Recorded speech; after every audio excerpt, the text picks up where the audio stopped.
이런 공개적인 자리에 제 이야기를 써보는 건 처음이라 굉장히 어색하네요. 그렇지만 딱 한 번만 익명의 힘을 믿고서 이렇게 용기 내어 봅니다. 그간 주변 가족과 친구들에게는 말하지 못했던, 말할 수 없었던 길고 긴 사연을 말씀드리겠습니다. 안녕하세요. 저는 30대 중후반의 남자입니다. 전 어렸을 적부터 무척이나 가난한 집안에서 자랐습니다. 한평생을 어촌바다 근처에서 보내셨던 부모님은 지위나 명예 같은 건 관심 없고 오로지 먹고 살 걱정으로만 가득했던 분들이셨습니다. 세상은 직업에 귀천이 없다고 하지만 어릴 적 제 눈엔 분명히 존재해 보였습니다. 부모님은 새벽부터 밤까지 열심히 일했고 당신은 일에 떳떳하게 살아오셨지만 살림은 쉽게 나아질 기미가 없었습니다. 그렇게 낡은 작업복을 입고 하루 종일 시장 근처를 떠도는 모습, 그리고 그 비슷한 행색을 하고 똑같이 떠도는 다른 어른들을 보면 부모님의 직업은 분명 귀한 게 아니란 생각이 들었습니다. 그런 생각이 제 머릿속을 가득 채웠을 때쯤 저에게도 꿈이 생겼던 것 같습니다. 귀한 직업을 갖고 싶다고요? 그런데 그 답을 학창시절 내내 고민했지만 진로를 쉽게 결정 내릴 수는 없었습니다. 귀한 일이 뭔지 잘 모르겠더군요. 당시에 전 스스로 어른이 되었다고 생각했지만 그래봤자 10대 후반이었으니까요. 권력을 잡는 일인지 꼭대기에서 내려다보는 지위의 일인지 사회적으로 존경받는 일인지 정확히 정할 수가 없었습니다. 그러다 내린 답은 결국 돈이더라고요. 돈이 있으면 권력도 지위도 명예도 전부 다 잡을 수 있다는 판단이 들었습니다. 그래서 그 누구보다 많은 돈을 벌어야겠다는 목표가 생겼고 대학 진학 이후에 본격적으로 사업에 대해서 공부했습니다. 사실 고등학교 초엔 대학 진학 계획이 없었습니다. 집안 형편이 안 좋기도 했고 입시 공부에는 딱히 소질이 없다고 생각했습니다. 그런데 돈 버는 법에 대해서 공부할수록 대학을 가야 한다 같다는 판단이 드는 겁니다. 대학을 가지 않고 바로 일에 뛰어들 수도 있지만 그렇게 하면 진급할 수 있는 범위가 어느 정도 한계가 있을 것 같았습니다.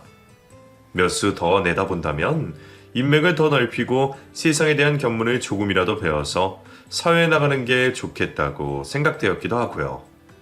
고졸 지원 같은 게 당시엔 더 희박한 기회이기도 했습니다. 그래서 전문대라도 일단 가서 학위를 마련하고 학교를 다니면서 동시에 어떻게 하면 돈을 가장 쉽고 빠르게 많이 벌 수 있는지 공부하기로 했습니다. 당시 제가 내세울 건 오로지 악바리 근성밖에 없었습니다. 타고난 조건으로 인해 남들보다 성공에 대한 의지가 강했고 그만큼 원하는 바를 어떻게든 쟁취하고야 마는 편이었거든요. 전 자신이 있었습니다. 언젠간 써도 남아날 만큼의 돈을 벌어서 지금의 고생을 보상받겠다고. 그렇게 전 대학에 진학했고 1년간은 학비를 미리 벌어놓겠다는 계획으로 아르바이트도 시작했습니다. 당시 고시원에서 지내면서 두세 종류의 아르바이트를 동시에 하게 됐죠.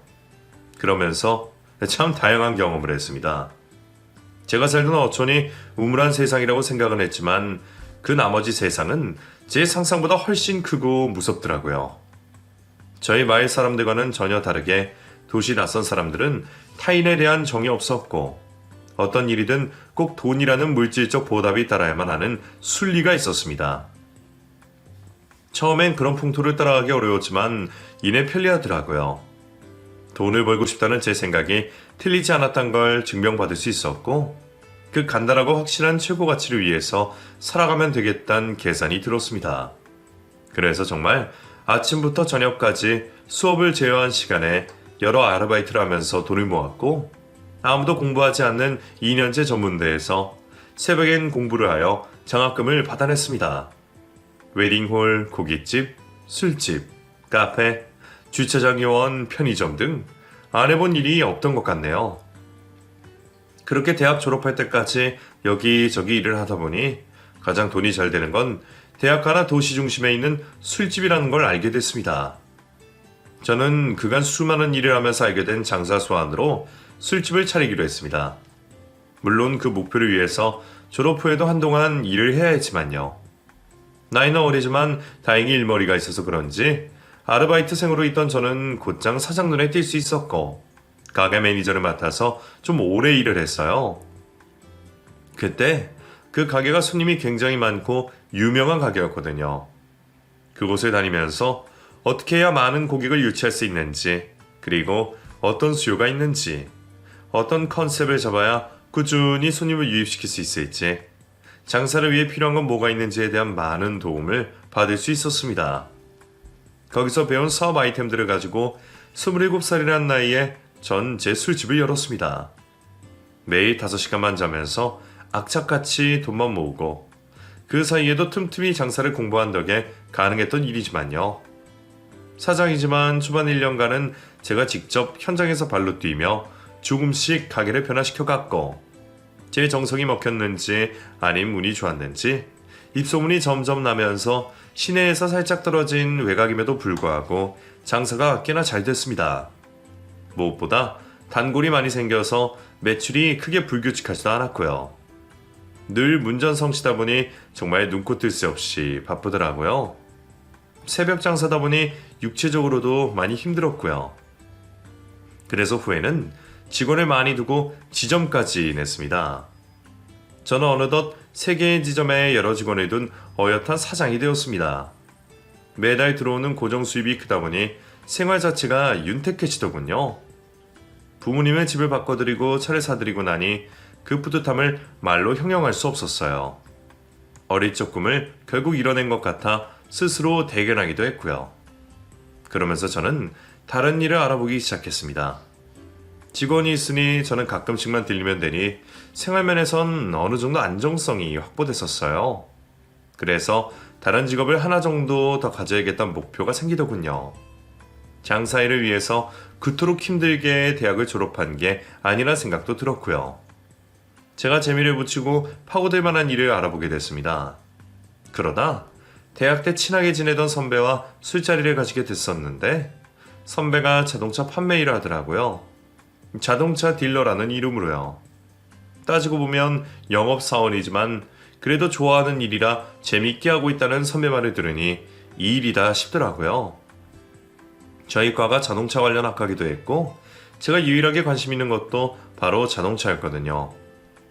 어렸을 때부터 이상하게 차에 대한 욕심이 컸었어요. 성공하면 이런 차를 끌어야지 하면서 시간 날 때마다 검색하며 찾아보던 게 차였죠. 맨 처음 가게를 꾸릴 때 가장 먼저 구입한 게 이 차이기도 했고요. 수많은 손님을 만나면서 말하는 건 자신 있었고, 이 일이라면 재밌게 할 수 있겠다는 생각이 들었습니다. 그래서 30대 초반에 저는 자동차 딜러 일에 도전했고, 다행히 대학 선배라는 좋은 인맥이 있어서 어렵지 않게 취직을 할 수 있었습니다. 자동차에 대해 깊이 공부하는 건 가게를 차리는 것과 또 다른 재미인지라 너무나 즐거웠습니다. 게다가 영업직 특성상 능력이 따라주는 만큼 월급이 달라질 수 있다는 게 누군가에겐 단점으로 느껴질 수 있지만 저에겐 더 열심히 일하고 싶은 동력이 되더라고요. 잘 맞는 일을 구했다는 생각에 저는 더 열심히, 더 적극적으로 임했고, 그렇게 어느새 새 직장에서도 안정적으로 자리를 잡을 수 있게 됐습니다. 다행히도 대학을 선택한 것과 그 안에서 최선을 다하기로 했던 지난 저의 선택들이 틀린 게 아니었단 걸 확인할 수 있어서 행복했습니다. 서론이 좀 길었죠? 저의 20대는 돈이라는 뚜렷한 목표를 세우고 이를 위해 노력했던 저의 선택들이 틀리지 않았단 걸 증명하는 시간이었습니다. 그러면서 잘하는 사람이 누군지를 알게 됐고, 스스로에 대한 믿음, 자신감을 키워나갈 수 있었고요. 그렇게 30대 초반까지는 저와 일에 매달리다 보니 사실 결혼에 대한 꿈을 꾸거나 계획을 세워본 적이 없었습니다. 평범한 연애는 서너 번 해봤지만 그때마다 일이 우선이었던지라 오래는 못 갔고요. 여자를 만날 기회도 많지 않았던지라 크게 생각해본 적 없는 것 같기도 하네요. 그러던 중 가게에 한 직원이 들어왔습니다. 무용을 하다가 아예 그만두고 아르바이트를 새로 구하러 온 분이었죠. 직원은 제가 선수다 면접하고 뽑았기에 처음 봤었을 땐 그냥 싹싹하게 일을 잘할 것 같다는 생각으로 일을 시켜주었습니다. 밝고 명랑해서 다른 직원들과도 잘 어울릴 것 같았고요. 그런데 가게를 갈 때마다 저에게 말을 시키면서 살갑게 대해주더라고요. 사실 제가 가게를 매일 가는 편도 아니고 만난 적이 많지는 않으니 사실 관심 바뀌긴 했습니다. 저보다 5살이나 어리기도 했고요. 그냥 내가 사장이니까 잘해주는구나 정도였죠. 그런데 어느 순간부터 제가 가게만 가면 졸졸 따라다니고 이것저것 사생활적인 걸 묻더군요. 왜 이렇게 가게에 안 나오느냐고 자꾸 묻기도 하고요. 어느 날엔 또 오늘 가게에 안 오시냐고 문자를 보내기에 신경 끄고 일이나 하라고 했습니다. 그러자 토라진 듯 며칠간은 말을 안 걸더군요. 그냥 어린애들이 낯선 사람한테 잠깐 호기심 느끼고 관심을 표하는 거겠지 싶어서 신경 안 썼습니다. 그렇게 대면대면 하다가 또 쪼르르 따라다니다가 또 서먹하기를 몇 번 반복하며 서너 달이 지났을 즈음 제가 가게 마무리를 하는 날이었어요. 연말이라 직원들은 집에서 보내려 하고 제가 정리하고서 퇴근하려 했죠. 그렇게 가게를 닫고 나오는데 그 직원이 가게 앞에서 저를 기다리고 있는 겁니다. 그러더니 대뜸 저에게 사장님, 저 이제 일 그만두겠습니다. 라고 하더군요. 그래도 일은 성실히 하던 친구고 그만큼 저도 급여적으로 잘 챙겨주었기에 무슨 일이 있는 건가 싶어서 왜 그러냐고 물었습니다. 그러자 그간 맺힌 서름을 한 번에 토해내더라고요. 무슨 말을 했는지 일일이 다 적을 순 없지만 대충 자기 마음을 알아달라는 내용이었어요. 평소엔 정말 관심이 한 털도 없던 사람인데 자기 마음을 처음부터 끝까지 솔직하게 털어놓는 모습을 보니까 갑자기 멋있어 보이기도 하고 이성적인 호감이 생기더라고요.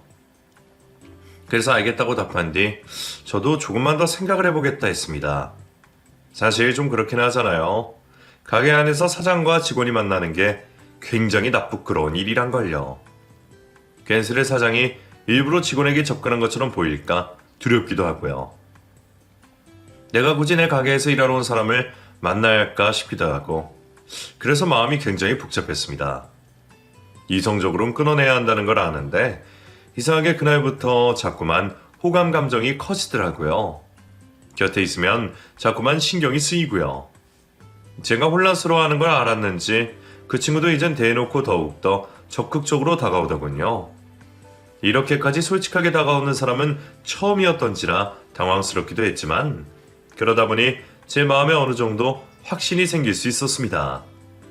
그렇게 우리는 비밀로 만남을 시작하게 됐고 사무적인 관계를 벗어나 연인이 되었습니다. 여자친구는 제 생각보다 책임감도 있고 어른스러운 편이었습니다. 집안에서 장녀라고 했는데 그래서 그런지 미래에 대한 계획도 뚜렷하고 자신의 일에 대해서 고민할 줄 아는 것 같았어요. 그러다 보니 항상 일을 우선시하는 저를 섭섭해하지 않고 이해해 주려고 하더군요. 저는 오히려 그런 점이 미안하고 고마워서 더 잘 대해주려고 했고요. 우리는 그렇게 만날 때만이라도 최선을 다해서 사랑해주기 위해 많이 노력했고 그 점이 참 잘 맞았던 것 같아요. 그렇게 1년 즈음 만나고 기념여행을 갔을 때였습니다. 여자친구가 처음으로 집안 사정에 대해 이야기해 주더라고요. 난 사실 집안 형편이 그렇게 좋은 편이 아니야. 부모님이 버는 돈으로는 내 식구가 살아가기 어려워서 첫째인 내가 생활비를 더 보태야 하는 상황이거든. 아르바이트를 그렇게 많이 하면서도 무용을 포기하지 못한 건 순전히 내 욕심 때문이긴 해. 형편 때문에 꿈을 포기하는 게 억울해서 나중에 후회할 것 같아서 말이야. 그런데 사는 게 욕심만으로는 안 되겠더라고. 가족들은 다 나한테 기대고 하고 싶어 하고 나도 그 시선이 익숙해지다 보니 점점 현실을 눈을 뜬 것 같아. 평생을 책임감으로 살아왔는데 나도 이제는 누군가에게 의지받는 거 말고 기대고 싶기도 해. 그 이야기를 듣는데 여자친구가 많이 안쓰러웠어요. 어린 나이에 가족을 부양하는 게 얼마나 힘들었을지. 어려운 집안 형편으로 인해 미래까지 제한된다는 게 마치 제 지난 시간들과 같아서 많이 공감되기도 했고요. 그래서 저도 제가 살아온 지난 이야기들을 들려주었습니다. 그러자 여자친구가 눈물이 뚝뚝 흘리면서 우리가 그토록 힘들고 어려운 시간들을 겪었기에 이렇게 서로를 만나 행복한 순간을 만들어갈 수 있는 게 아닐까라고 하더군요. 우리는 그날 서로에게 말하지 못했던 이야기를 솔직히 털어놓으면서 마음속에 갖고 있던 각자의 부담감을 내려놓고 한층 더 가까워질 수 있었습니다. 그렇게 깊은 관계로 이어지자 여자친구가 저에게 청혼을 했습니다. 자기와 결혼을 해달라고요. 분명 너무나 좋은 사람이고 함께 있으면 행복하다고 생각했는데 막상 결혼이라는 말을 듣자 갑자기 망설여지는 겁니다. 처음 그 말을 들었을 때 저도 모르게 멈칫하더군요. 저의 멈칫함을 여자친구도 느꼈는지 이내에 서운하더군요. 그게 많이 미안하긴 했어요. 여자친구 나이가 20대 중후반이니 제 기준에선 아직 결혼을 생각하기엔 이르다고 판단했었거든요. 결혼이란 걸 어느 정도 염두에 두고 만났어야 했나? 너무 아무런 생각이 없었나 싶어서 후회되긴 했습니다. 하지만 전 그 당시 가게를 3개를 꾸리면서 직장을 다니고 있는 중이라 다른 것을 생각하기가 정말 어려웠어요. 제겐 너무 중요한 시기였고 미래를 위해 발판을 더더욱 열심히 다져놔야 하는 때였거든요. 하지만 결혼에 대한 여자친구의 의지는 생각보다 더 강했습니다. 처음 이야기했을 때 제 반응을 보고 조금 실망하는가 싶더니 그 다음날부터는 아예 노골적으로 주장하더라고요. 그럼 언제쯤 결혼하고 싶냐? 자기랑 결혼할 생각 없었느냐? 어차피 살면서 결혼은 하려고 했던 거 아니냐? 뭘 그렇게 복잡하게 생각하느냐 등등. 나중에는 자기를 사랑하지 않는 거냐고까지 묻더군요. 제가 아이를 많이 좋아해서 길 지나다니다가 아이를 보며 멈춰서곤 했는데 그런 모습을 보면서 본인은 아이를 2명 이상 낳을 계획도 했다면서요. 어쩌면 여자친구 말처럼 복잡하게 생각할 거 없이 사랑만 보고 결정할 수도 있는 문제였는데 당시에 전 솔직히 결혼으로 인해 달라질 삶이 제가 짜두었던 인생 계획 안에 예상하지 못한 경우일까봐 겁이 나기도 했습니다. 내가 정말 좋은 남편이 될 수 있을지, 좋은 아빠가 될 수 있을지 겁이 나기도 했고요. 한편으론 여자친구가 내 어떤 점을 보고서 결혼까지 결정했는지 궁금하기도 했습니다. 물론 서로를 너무나 사랑했지만 평생의 배우자를 정하는 일은 조금 다른 문제라고 생각했거든요. 이런 고민을 여자친구에게 조심스럽게 물었더니 마치 질문을 기다렸다는 듯 대답하더군요. 자기가 처음 제게 관심이 생겼던 이유와 같대요. 묵묵히 본인 일에 최선을 다하고 그러면서도 주위 사람들에게 사력 있게 대하는 그런 점들이요. 만나보니 그 모습이 틀리지 않았다는 걸 알게 됐고 길게 만나다 보니 결혼해서도 변하지 않을 거란 확신이 들었대요. 자기는 결혼에서 가장 중요한 게 책임감이라고 생각한다면서요. 듣고 보니 여자친구도 오래 생각한 듯하고 꽤나 확고해 보여서 좀 더 고민이 되긴 했습니다. 그렇다면 저는 여자친구의 어떤 점을 믿고 결혼을 해야 할지요. 아까 말했듯이 성숙하고 책임감이 있는 모습이 좋다고 생각했지만 제 기준에 있어서 그 부분 때문에 결혼까지 생각하지는 않았거든요. 생각은 꼬리에 꼬리를 물고서 깊어지기만 했습니다. 제가 계속 시간을 끌다 보니 여자친구도 마음이 상하는 것 같았어요. 우리는 사소한 말다툼을 하기 시작했고 조금씩 지쳐갔습니다. 여자친구를 사랑하면서도 결혼을 쉽게 결정 내릴 수 없는 그 간극의 상황이 너무 힘들더라고요. 하지만 이렇게 고민하는 것 자체가 아직 결혼할 준비가 안 되었다는 생각에 결국 저는 이별을 고했습니다. 기다려달라고 하기엔 너무 염치가 없을 것 같았어요. 제 생각에 아무래도 여자친구는 의지할 만한 사람을 찾고 있는 듯 했고 그러기 위해 안정적인 결혼 생활을 원했던 것 같아요. 그렇기 때문에 여자친구가 더 나은 배우자를 찾을 수 있게 하기 위해 제가 빨리 놓아주는 게 현명한 선택이라고 생각했습니다. 이별을 통보하자 여자친구는 울며 불며 안 된다고 하더라고요. 자기는 저와 함께 있고 싶어서 말을 한 건데 그게 왜 헤어짐의 이유가 되냐고 하면서요. 그러면서 매일 저희 집에 찾아와 붙잡고 또 붙잡더라고요. 제 일방적인 선택에 너무나 힘들어하는 여자친구를 보니 이게 참 사람이 할 짓이 못 된다는 걸 알게 됐어요. 그러면서도 이 사람을 힘들게 만들고 싶지 않다는 생각도 들더라고요. 여러 여건 때문에 헤어지자고 했지만 저도 여자친구를 사랑하고 있긴 했으니까요. 마음이 약해진 저는 또다시 여자친구를 받아주게 되면서 그때 결심하게 됐어요. 결혼을 하자고요. 이 사람이 아니면 안 되겠다 보다는 지금 제가 사랑하는 게 이 사람이고 사랑하는 이가 결혼을 원하니 나도 해야겠다라는 마음이긴 했습니다. 결혼을 너무 어렵고 복잡하게 생각하지 말자고 스스로를 타이르면서요. 여자친구는 아무래도 나이가 많지 않고 제대로 된 일을 시작한 게 아니어서 모아둔 돈이 거의 없었습니다. 처가에서도 미안하지만 이 결혼에 대해 다른 지원은 못 해줄 것 같다고 일찍이 뜻을 전하셨고요. 처음부터 무리하지는 말자 싶어서 우선은 제가 살고 있는 전셋집에 함께 살기로 했습니다.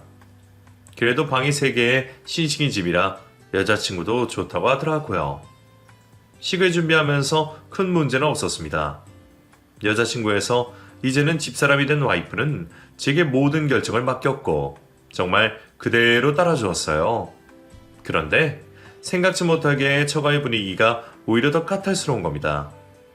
결혼 후에 알게 된 게 아내가 그간 처가에서 경제 주도권을 잡고 있었더라고요.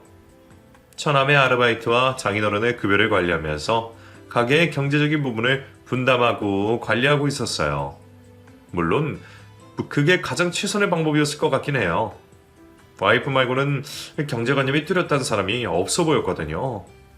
가진 것에 비해 눈이 높아 원하는 게 많아서 감당이 안 되는 눈치였습니다. 그러다 보니 자연스럽게 와이프에게 집안의 대소사를 갖다 맡기는 분위기가 됐고 그로 인해 많은 부담을 떠안고 있는 것 같았어요. 일찍이 예상했듯 와이프가 빨리 결혼하고 싶어하는 것도 그런 부담에서 하루빨리 빠져나오고 싶던 거겠죠. 아내가 일전에 미리 말해주길 가족분들이 생각이 좀 깊지 않고 많이 의존적이라고는 했었는데 실제로 만나보니 그건 많이 순화해서 얘기해 준 거였더라고요. 다들 전체적으로 성격이 쾌활하긴 했습니다. 장인 장모는 항상 밝으신 편으로 유흥을 즐기는 분들이셨고 처남은 나이가 어려서 그런지 아직 철이 없어 보였지만 그래도 아기는 없는 사람 같았습니다. 절 만날 때마다 처가 식구들 모두 정말 반갑게 인사해 주시고 우리 사위 우리 매형하면서 엄청 띄워주시긴 하는데 그것만큼 뭔가 제게 원하는 것도 많으시더라고요. 자꾸만 넌지시 저에게 경제적인 부분에서 요구를 하시는 겁니다. 집이나 하우스 같은 게 따로 안 들어가서 너무 좋네. 그래도 우리 소라가 집안일을 기깔나게 잘할 거야.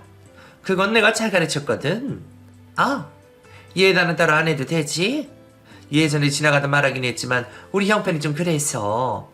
그래도 뭐 예물 준비해주는 거 있으면 받을 생각은 있어. 사이를 잘 둔다고 이럴 때 좀 보는 거지. 예단은 못 줘도 예물은 줬으면 하는 뉘앙스를 농담처럼 은연중에 밝히시더군요. 마치 집 혼수는 제가 준비한 게 아니라 우연한 행운이 생겨난 것처럼 취급하면서요.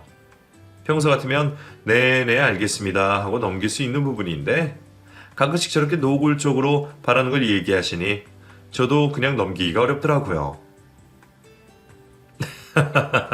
제가 집과 혼수, 시계 관한 모든 비용을 부담하니까 그걸로 사이다 보셨다고 생각하시면 될 것 같네요. 예단 예물은 번거로우니 말씀처럼 생략하겠습니다.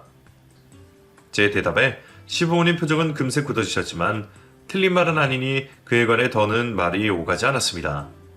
제가 그렇게 처음부터 강경하게 나가자 식을 올린 후부터는 와이프에게로 방향을 돌리시더군요.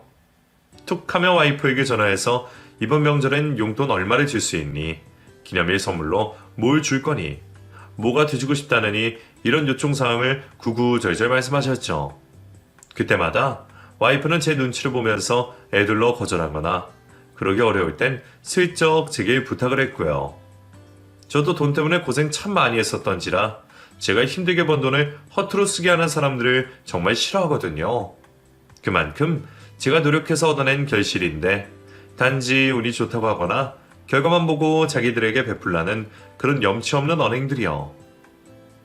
그런데도 와이프가 제게 부탁하면 들어주지 않을 수 없었어요. 제가 정말 아내를 많이 사랑한다는 걸 결혼 후에야 확실하게 깨닫게 된 것 같네요. 그렇게 조금씩 도와주다 보니 어느새 적지 않은 액수의 선물까지 가더라고요. 때마다 여행도 보내드리고 고장났다며 연락이 오면 원하는 모델로 가전제품을 선물로 드리기도 했죠.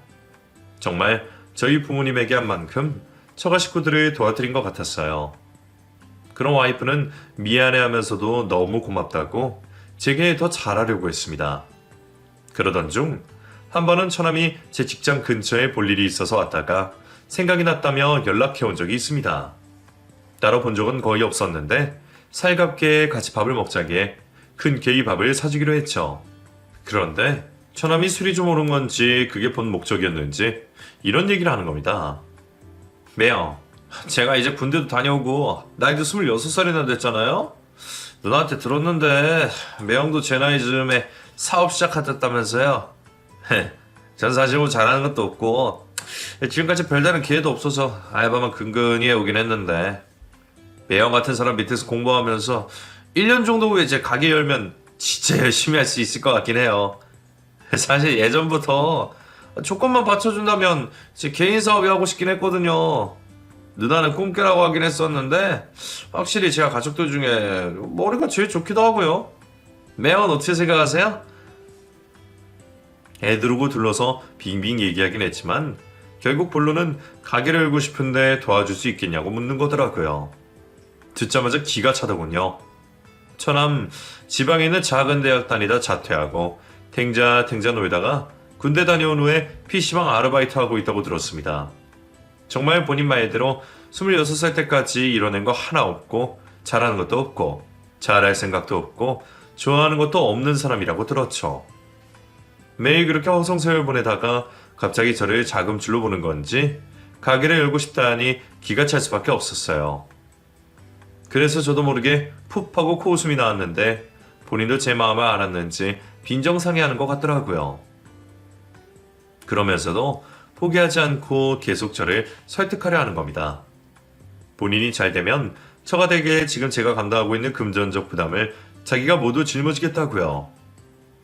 그건 당연한 건데요, 처남? 본인이 짊어져야 할 부담을 떠맡은 게 저잖아요. 가족끼리니까 솔직하게 말하는 겁니다만 장사하는 거 그렇게 쉽게 생각할 일 아니에요. 사회 경험이 없다면 남의 돈이 쉽게 벌리는 것처럼 보일 수 있는데 제가 그 나이 됐다면 현실이 그렇게 호락호락하지 않다는 것 정도는 알고 있었을 것 같네요. 본인 힘으로 돈 모아서 여세요. 그럼 그때부터 도와줄게요. 제가 톡 쏘아붙이니 그건 그렇다며 꼬리를 내리더라고요. 저는 그렇게 따끔하게 얘기했으면 알아들었을 거라 생각했습니다. 그런데 염치는 어디다 국 끓여 먹은 건지 그날부터 오히려 더 적극적으로 저에게 엉겨붙기 시작한 겁니다. 저에게 술을 사달라며 매일 저녁 문자, 전화를 해야 되는 거예요. 그러면서 가족 모임이라며 갑자기 처가시댁들을 불러서 식사 자리를 마련하기도 하고요. 계산은 전부 제가 했지만요. 그렇게 만날 때마다 온갖 이빨린 소리로 제 칭찬하고서는 꼭 말끝에는 나중에 자기의 사업 파트너가 되어주셨으면 좋겠다고 덧붙이는 겁니다. 그럴 때마다 저는 웃지도 화내지도 못한 채 어정쩡하게 있고요. 제 표정을 감지한 와이프가 나서서 처남을 말렸지만 눈치가 없는 건지 근성이 없는 건지 왜 그러냐며 끝까지 모른 척하고 계속 하더라고요.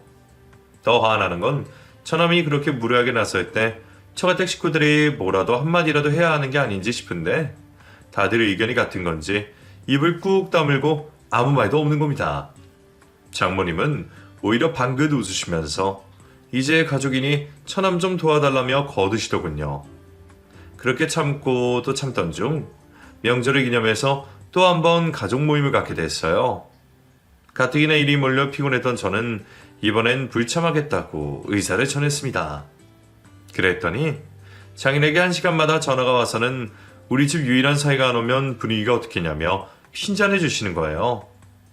정말 귀찮고 싫었지만 그래도 명절인데 얼굴 붉히기 싫어서 찾아갔습니다. 문을 열고 들어가 보니 저희 신혼집에서 술판을 벌이시고서 처남, 장인, 장모는 취해 있고 아내만 옆에서 안주를 주워 먹고 있더라고요. 제가 안 갈 것처럼 거절하다가 간 거여서 그런 건지 제가 오니까 다들 놀라는 눈치더군요. 화가 나는 걸 억지로 참고서 장인 옆에 앉아 따라주시는 술을 받아 마셨습니다. 그런데 처남이 평소보다 더 취한 건지 제 옆에 와서 딱 붙어 앉더니 이러는 겁니다. 형님, 저 솔직히 섭섭합니다. 제가 넌지시 말하긴 했지만 그래도 못 알아들어볼 정도로 얘기한 건 아니라고 생각하거든요? 근데 자꾸 모르는 척 하시니까 저도 인간인지라 솔직히 서운하기도 하고 화도 좀 나고 그럽니다. 그래도 저도 웃으면서도 얘기했는데 말이에요. 술 냄새 풀풀 풍기면서 제 면전에 대고 서운하다 어쩐다 하니까 더 이상 참기가 힘들었습니다. 그간 내가 해준 돈이 얼마고 그 투정 받아주느라 들인 시간과 노력이 얼만데 나한테 이따위 망발하는 거지 모르겠더라고요. 그래서 이젠 안 되겠다 싶어서 마지막 충고를 하기로 했습니다. 처남, 내가 이런 말까지 안 하려고 했는데 더는 안 되겠다 싶어서 나도 솔직하게 말할게. 가족을 떠나 인간으로서 처남, 좀 염치가 없는 거 아니야?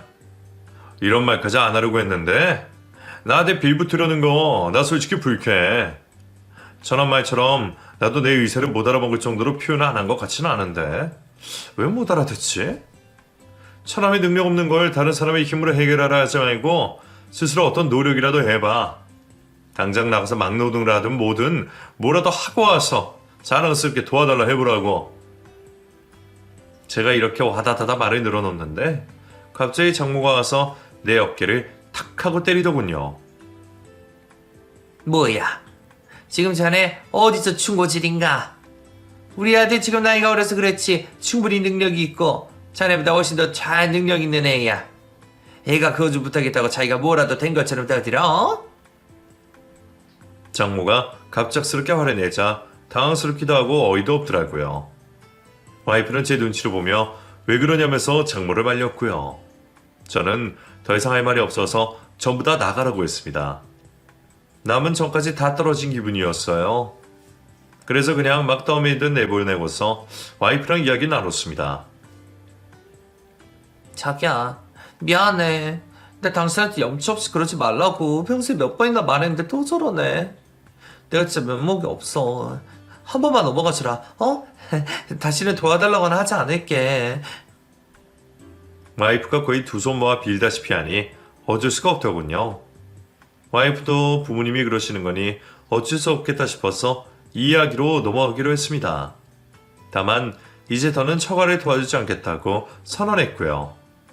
그 뒤로 이따금씩 처남, 장모, 장인이 돌아가면서 저에게 안부 문자나 전화를 해왔지만 받지 않았습니다. 이미 제가 할 수 있는 도리는 전부 했다고 생각했거든요. 와이프도 가족 이야기는 더는 하지 않았고요. 스트레스를 받다 보니 가게 일도 소홀해져서 매출이 많이 떨어졌었거든요. 당분간은 일에만 집중하자 싶었습니다. 그런데 어느 날 와이프가 펑펑 울면서 제게 전화를 했습니다. 무슨 영문인가 싶어서 이유를 물어보니 이렇게 말하더군요. 자기야 우리 엄마 암이래. 장모가 암에 걸리셨다는 겁니다. 전에 없이 크게 오는 와이프를 보니 당황스러웠고 장모의 갑작스러운 소식에 더더욱 놀랐습니다. 이전까지 연락을 끊고 살긴 했지만 병세까지 모른 척할 순 없어서 와이프와 함께 처가를 찾아갔어요. 장모는 이전보다 살이 조금 더 빠지신 모습이었습니다. 위암인데 이기라고 하시더군요. 그러면서 이제 병원에 입원해야 하는데 병원비가 너무 많이 들 것 같아서 그냥 집에서 요양을 하시겠다는 겁니다. 그 말에 와이프는 하늘이 무너질 듯 울기 시작했고 장모는 고개를 떨군 채 아무 말이 없더군요. 그 모습을 보면서 제가 무슨 말을 할 수 있었을까요? 마치 이미 장례를 치른 것처럼 울음바다가 된 처가에서 제가 할 수 있는 말은 딱 하나였습니다. 그 병원비 제가 대겠다고요. 그러자 장모와 장인의 얼굴에 화색이 돌더군요. 정말이냐면서 받아도 되겠냐 물으시더군요. 저는 아내와 제가 자식된 도리를 하는 거지만 이게 마지막이라고 말씀드렸습니다. 얼마가 필요하냐고 여쭤보니 조금 고민하시는 듯 했습니다. 이윽고 3천만 원이라고 하시더라고요. 사실 마음속으론 한숨이 좀 나왔습니다. 3천만 원이 애들 이름도 아니고 저에게도 큰 돈인데 또 이렇게 도와드린다는 명목으로 지출하는 게 솔직히 심적으로 힘들더라고요. 하지만 병원비이기도 하고 와이프가 너무나 도와드리고 싶어 하니 어쩔 수가 없었습니다. 결국 저는 적금을 깨서 장모께 3천만 원을 드렸고 장모는 저의 손을 잡고 연신 고맙다고 되리셨습니다. 드리는 과정은 힘들었지만 드리고 나니 그래도 홀가분하긴 하더라고요. 만약 장모의 병원에 못 묻혔겠으면 그랬다가 만약 건강이 안 좋아지셨으면 평생 후회했을 것 같았어요. 그렇게 와이프를 통해서 장모가 병원에 입원하셨다는 소식만 듣고 저는 3천만 원어치의 공백을 채우기 위해 일을 더 늘리게 됐습니다. 병원에 잘 계시다는 얘기를 와이프를 통해 전해 듣고서 나도 한번 병문안 가겠다고 하니 올 필요 없다고 하더군요. 이기면 항암 치료만 잘하면 금방 퇴원할 거라고요. 그러니 저도 와이프의 말을 믿고서 크게 개의치 않았고요. 그리 심각하지 않으니 크게 걱정하진 않아도 되겠다 싶었습니다. 그러면 서로 무엇보다 와이프가 제게 많이 고마워하고 전보다 더 가사일에 도맡아서 신경 쓰는 모습을 보니 제 마음도 편했고요. 한편으로는 역시 사람은 돈이 있어야 하나 싶었습니다. 돈이 없었다면 사랑하는 사람이 가장 위급한 순간에 나서서 도와줄 힘도 없었을 거예요. 그렇게 2-5달 정도 흘렀을 거예요. 처남이 제게 오랜만에 연락을 해왔습니다. 평소 같으면 그냥 무시할 전화인데 하필 그날 정신없이 바빠서 처남 전화를 받아버렸거든요. 그런데 대뜸 차를 사고 싶다는 겁니다. 뭔가 이상하긴 했지만 우선 제가 있는 매장으로 오라고 했죠. 오랜만에 만난 처남은 어쩐지 시수가 훤해져 있었습니다. 장모의 건강이 안 좋아서 얼굴에 어느 정도 근심이 있을 거란 저의 예상을 깨고요. 그런데 매장으로 걸어 들어오는 폼부터 표정까지 은근히 거들먹거리는 느낌이더라고요. 혀를 쯧쯧대며 이리저리 매장을 구경하는데 묘하게 기분이 안 좋았습니다. 어쩐지 직원이 저를 깔보는 느낌도 들고요. 매요, 저 차 좀 사려고요. 추천 좀 해주실 수 있어요? 제가 생각했을 땐 분명 필요 자금이 없을 텐데 무슨 돈으로 사겠다는 건지 모르겠더라고요. 그래도 일단은 좋은 모델 이것저것을 추천해 주었습니다. 그러자 2-5시간 동안 사람 고생시키며 아주 꼼꼼히 그렇지만 느릿느릿하게 차를 구경하는 겁니다. 그러더니 마지막 즈음 모델 하나를 고르더군요. 곧바로 계약하겠다면서요. 그것도 사실 이 모델 할까 저 모델 할까 한참 실랑이하다 고른 거지만요.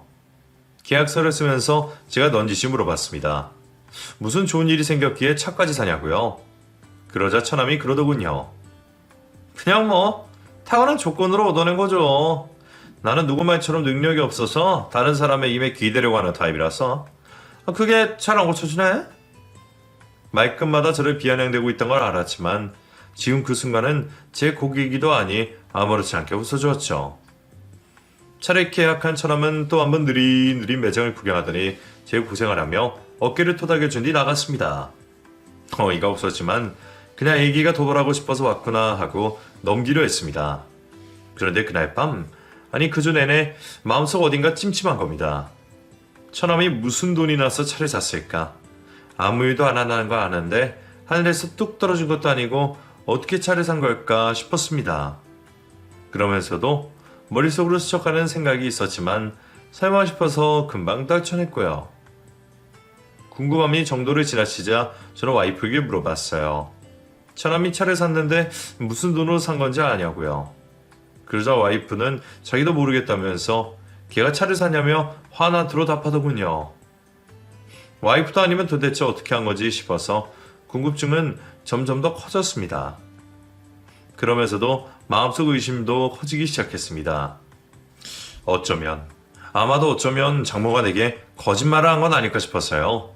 그래서 전 처가 식구들에게 말없이 처가를 찾아갔습니다. 초인종을 눌렀는데 답이 없더군요. 그래서 문을 2번 두드렸습니다. 그러자 장인이 누군데 이렇게 문을 두드리냐면서 큰소리치며 나오더군요. 저를 보더니 곧 표정이 굳어지더군요. 병원에 안 계시고 집에 계시냐 물으니 거기는 와이프랑 번갈아 가면서 계신다고 하더라고요. 제가 알기로 와이프는 그 시간에 필라테스를 배우러 갔을 텐데 말이에요. 그래서 전 그 자리에서 곧바로 처남이 있다는 곳을 찾아왔습니다. 처남은 제가 먼저 연락해오자 기분이 좋은 듯 웃으며 반겨주더군요. 저는 처남을 보자마자 망설이지 않고 곧바로 말했습니다. 처남, 무슨 돈으로 차를 샀어? 네? 무슨 소리예요, 매요? 그 차 무슨 돈으로 샀냐고. 뭐, 그게 엄마가 준 돈이죠? 그 돈 내가 드린 거야. 네? 그 돈 장모님이 나한테 병원비로 거짓말해서 뜯어낸 내 돈이라고. 지금 경찰 부르기 전에 돌려줘야겠는데. 제 말에 처남은 손을 떨기 시작하더군요. 그러면서 애써 웃으며 무슨 오해가 생긴 것 같다며 본인 엄마는 잘 풀라고 답하고 자리를 뜨려고 하는 겁니다. 그래서 전 다시 처남을 붙잡고 돌려달라 말했습니다. 당장 고소하기 전에. 그러자 처남은 얼른 차키를 제게 돌려준 뒤 알아서 해결하라며 자기는 모르는 일이라 한 뒤 도망쳐 버렸습니다. 저는 곧장 차를 끌고 가서 다시 처하러 향했습니다. 저에게 이런 장난질을 했다는 게 너무나 화가 나더라고요. 더 이상 이성적으로 제어되지 않았습니다. 주차하고 올라가려는데 장모가 건너편 차에서 멀쩡한 모습으로 내리더군요. 쇼핑을 했는지 한껏 짐이 들고요. 그래서 전 그 앞으로 가서 정중히 인사했습니다. 장모님 쇼핑 잘하셨나요? 이제 가져가시는 건 깜빡하신 것 같은데. 저를 본 순간 장모는 벌벌 떨기 시작했습니다. 아, 이사방 무슨 소리 하는 건가? 지금? 네 생각에 오해가 좀 있는 것 같은데? 오해는 없습니다. 장모님은 제가 병원비라는 거짓말로 돈을 뜯어냈고 저는 속아서 두려웠고 제 돈으로 처남에게 사준 차를 고대로 되돌려 받아온 거거든요. 다 해결됐습니다. 제 말에 장모는 얼굴이 파래졌고 벌벌 떨던 손으로 어딘가 전화를 했습니다. 당장 밑으로 내려오라고요. 이윽고 와이프가 놀란 얼굴로 내려왔습니다. 그런데 아마도 정말 쇼핑몰에 다녀온 게 와이프인 것 같더라고요. 그제서야 제 머릿속 모든 퍼즐이 풀리는 기분이었습니다. 와이프도 알고 있던 거였어요. 처가에서 제게 한 그 모든 거짓말들을요. 본인도 한편으로 저를 속인 거였으면서 그동안 가족들에게 시달린 척, 제게 미안한 척도 가족들을 못 말린 척 다 모르는 척 해온 거였습니다. 와이프는 저를 보자마자 눈물을 흘리면서 잠깐만 자기야. 지금 오해하기 좋은 상황 같은데 그거 아니야. 지금 생각하는 그거 다 오해라고. 저는 아내의 손을 뿌리친 채 바로 차를 끌고 나왔습니다. 너무나 힘들었지만 이제 모든 게 이성적으로 정리되더군요. 저는 그동안 처가 식구들 모두에게 속아갔고 이제 이 연을 끊을 때가 왔다고요. 전 곧장 이혼을 고했고 와이프를 내쫓다시피 해서 갈라서게 됐습니다. 그 과정은 힘들게 맺어진 우리 시간에 비해 너무나 짧고 쉬웠죠. 그 뒤로 처가 식구들에게 수많은 연락이 올 때마다 고소당하고 싶지 않으면 조용히 살라고 욕을 한 바가지 해줬어요. 그러면 또 쥐죽은 듯 가만히 있더군요. 사람이란 얼마나 간사한지 이번 기회로 톡톡히 안 것 같아요. 돈이 최고가 아니라는 것을요. 슬프지만 이번 일로 인해서 이 세상에 정말 필요한 건 믿음이라는 교훈을 얻게 되었네요. 당분간은 모든 연을 끊고 아무 생각 안 하고서 지방에 내려가 있으려고 합니다. 외딴 곳을 조용히 여행하면서 잡념도 없애고 생각도 정리해 보려고요. 이야기가 생각보다 길어졌네요. 지금까지 읽어주셔서 감사합니다.